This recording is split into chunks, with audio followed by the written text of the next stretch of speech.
नमस्कार, NNI 24 के news bulletin में आप सभी का स्वागत है। आइए देखते हैं आज की कुछ खास खबरें। खबर नोएडा से है, जहां आश्रम के नाम पर किसान की जमीन पर किया गया अवैध कब्जा।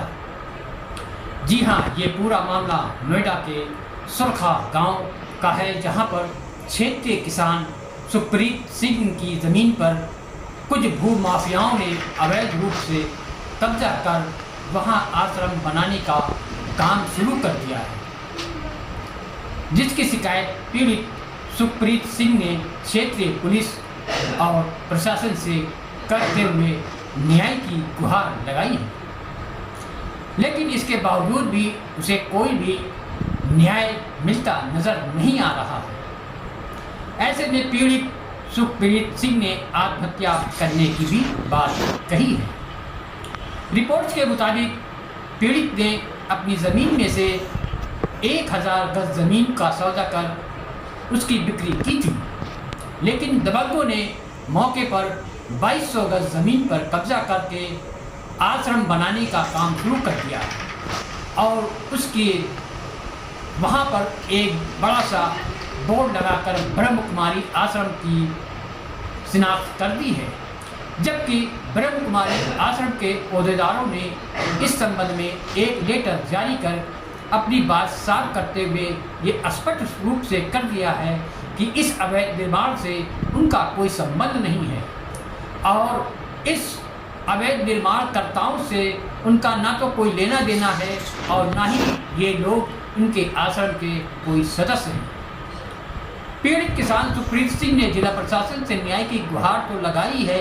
इसके अलावा उन्होंने यह भी कहा है कि यदि उनके मामले की कोई सुनवाई नहीं होती है तो वो मुख्यमंत्री योगी आदित्यनाथ से मिलकर भी अपनी शिकायत दर्ज करेंगे और यदि उन्हें वहाँ से भी कोई इंसाफ नहीं मिलता है तो वो आत्महत्या करने पर विवश होंगे और इसकी पूरी जिम्मेदारी जिला प्रशासन और सरकार की होगी।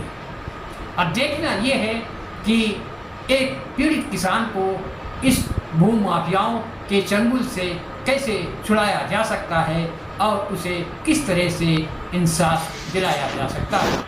मेरा नाम सुखप्रीत सिंह है, मैं इंदिरापुरम का निवासी हूँ। सौरखा गांव में मेरी एक ज़मीन है जिसे मैंने ब्रह्म कुमारी आश्रम को बेचा था। 1000 गज का सौदा हमारा हुआ था और उन्होंने 2200 गज पे कब्जा किया है।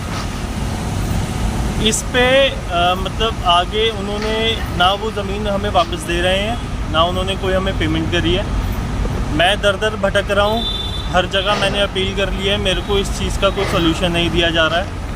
पुलिस प्रशासन तक भी आगे से कोई कार्रवाई नहीं कर रहा है और इसके बाद भी हम लोग इसके जो आपका मेन हेड ऑफिस है ब्रह्म कुमारी आश्रम का माउंट आबू में, मैं वहाँ गया, मेरी उनसे बातचीत हुई और उन्होंने मुझे ये लेटर दिया है जिसमें साफ ये मेंशन किया गया है कि अगर ब्रह्म कुमारी का नाम यूज़ करके नोएडा में कोई भी ज़मीन आपकी हथियाई जा रही है या कुछ भी उस पर करा जा रहा है तो आप उस पर सख्त से सख्त कार्रवाई करें, क्योंकि जो हमने ज़मीन बेची है ये ऋचागर श्रीकांत जी और आपका भीमसेन है और 1-2 सदस्य और हैं इनके जिनको बेची गई है ये ज़मीन। तो उनका कहना साफ ये है इनके हेड ऑफिस का कि ये लोग हमारे आश्रम में नहीं है, हमारे सदस्य नहीं हैं। तो अगर ये आपकी ज़मीन कब्जा रहे हैं तो आप इन पर सख्त कार्रवाई करें,